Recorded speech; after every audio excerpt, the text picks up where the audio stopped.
فرمایا اذا کنتم ثلاثۃ فلا یتناجسنان دون الاخر، کسی جگہ پر اگر 3 بندے ہوں تو 2 آدمی تیسرے کو چھوڑ کر آپس میں سرگوشی نہ کریں۔ الفاظ پر ذرا غور کریں۔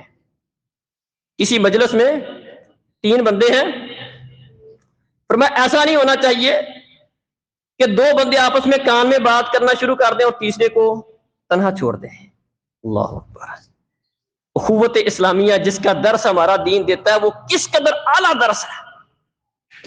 اتنی سی بات کا بھی احساس کیا گیا ہے کہ 2-3 بندے 2 آپس میں چھوڑ کر 2 بندے تیسرے کو چھوڑ کر آپس میں سرگوشی کریں گے۔ فرمایا ایسا نہ کریں، من اجل ان ذالک یحزنہ، اس کی وجہ کیا بیان فرمائی؟ فرمایا ایسا کرنے سے تیسرا بھائی اس کا پریشان ہو جائے گا۔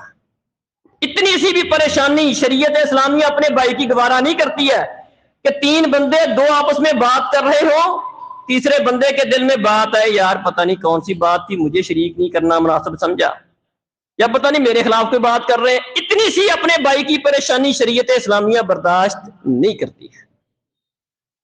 آپ اس سے اندازہ کر لیں باقی جو ہم دوسروں کو پریشان کرتے ہیں اپنے مختلف رویوں کے ساتھ، دوسرے کو حقیر جاننے کے ساتھ، دوسرے پر ظلم کرنے کے ساتھ، زیادتی کرنے کے ساتھ، دوسرے کا حق کھا جانے کے ساتھ، اس کا معاملہ کیا ہوگا؟ اتنی سی پریشانی شریعت اسلامیہ نے برداشت نہیں کی کہ 3 بندے تو سرگوشی کرنے لگ جائیں، آپس میں کان میں بات کرنے لگ جائیں، تیسرے بندے کے دل میں صرف اتنی سی بات آتی ہے، لازمی نہیں ہے کہ وہ اس کے خلاف بات کر رہے ہوں، صرف اتنی سی بات آتی ہے کہ یار یہ 2 بات کر رہے ہیں، مجھے کم تر سمجھا ہے، مجھے ساتھ شامل نہیں کیا ہے، پتہ نہیں کون کیوں کیا وجہ ہے، مجھے اس قابل نہیں سمجھا۔ اتنی سی بات بھی اس کے دل میں جو آ جائے شریعت اس کو بھی پسند نہیں کرتی ہے۔ اتنا سا اس کو حقیر کم تر سمجھنا، اتنا سا اس کو غمگین اور پریشان کرنا، اس کی اجازت نہیں دیتی شریعت اسلامیہ۔ تو محترم بھائیوں اور بزرگوں، ہمیں شریعت اسلامیہ کو اس کی روح کے مطابق سمجھنے کی کوشش کرنی چاہیے۔ آج یہ ہمارا المیہ ہے، معاشرے کے اندر ہم مسلمان ایک اعلیٰ جو ہمارا دین ہے سب سے اعلیٰ ہے، مقدم ہے، ہماری تعلیمات دین کی سب سے اعلیٰ ہے، اس کے باوجود ہمارا جو دنیا میں تعارف ہے وہ کچھ اچھا نہیں ہے۔ ہمارا تعارف 2 نمبری والا، ایک دوسرے کا احساس نہ کرنا، اس طرح کا ہمارا تعارف ہوتا ہے۔ تو ہمیں اپنے دین کو پہچاننے کی کوشش کرنی چاہیے، جو دین پیارے نبی صلی اللہ علیہ وسلم ہمیں دے کر گئے ہیں اور جس پر انہوں نے مسلمانوں کی تربیت کی تھی، صحابہ کی تربیت کی تھی، وہ دین ایک دوسرے کے احساس والا دین تھا، ایک دوسرے کی خیر خواہی والا دین تھا۔ یہ لمبا موضوع ہے، چھوٹی چھوٹی آپ باتوں کو دیکھ لیں۔ فرمایا کسی بندے نے کسی کے ساتھ کاروبار کر لیا، اتفاق ایسا ہوا زمین لی تھی، اس سال پھل نہیں لگا۔